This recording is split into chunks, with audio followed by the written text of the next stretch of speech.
గత 3 రోజుల క్రితం సాక్షి ఛానల్లో జరిగినటువంటి దుర్మార్గపు డిబేట్లో ఏదైతే ఒక దుర్మార్గపు ఆలోచన ఉన్నటువంటి జర్నలిస్టు కొమ్మినేని శ్రీనివాస్ గారు కానివ్వండి, మరి అదేవిధంగా కృష్ణరాజు గారు, వీరిద్దరూ కూడా ఒక దుర్మార్గపు ఆలోచనతో ఈ రాష్ట్ర ప్రభుత్వాన్ని దెబ్బతీయాలనే ఒక ఉద్దేశంతో, ఈ రాష్ట్ర మహిళల్ని అవమానపరచాలనే ఒక ఉద్దేశంతో ఆంధ్రప్రదేశ్లో ఉన్నటువంటి అమరావతిని, ఏదైతే అమరావతిలో ఉన్నటువంటి మహిళలు ఆ ప్రాంతం అంతా కూడా వేసరని చెప్పినటువంటి దుర్మార్గులు ఇద్దరిని కూడా ఈ రాష్ట్ర ప్రభుత్వం న్యాయబద్ధంగా వారిద్దరిని కూడా చట్టపరమైనటువంటి చర్యలు తీసుకుంటూ, ఒక చట్టపరమైన చర్యలే కాదు, ఇది ఒక దుర్మార్గపు జర్నలిజం చేస్తున్నటువంటి ముసుగులో ఉన్నటువంటి కొమ్మినేని శ్రీనివాస్ గారిని, అదేవిధంగా కృష్ణరాజు ఇద్దరిని కూడా ఈ గుంటూరు నడిబొడ్డున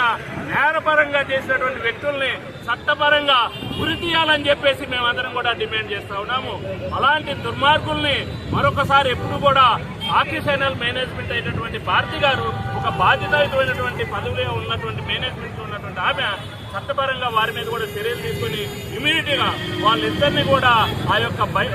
సాక్షి ఛానల్ని బహిష్కరించాలని, మరి ఆమె కూడా ఈ యొక్క ప్రాంత ప్రజల యొక్క మనోభావాలను దృష్టిలో పెట్టుకుని ఒక మహిళగానైనా సరే ఆమె ఈ ప్రాంత ప్రజలందరికీ కూడా, మహిళలందరికీ కూడా క్షమాపణలు చెప్పాలని చెప్పేసి కోరుతా ఉన్నాం. అమరావతి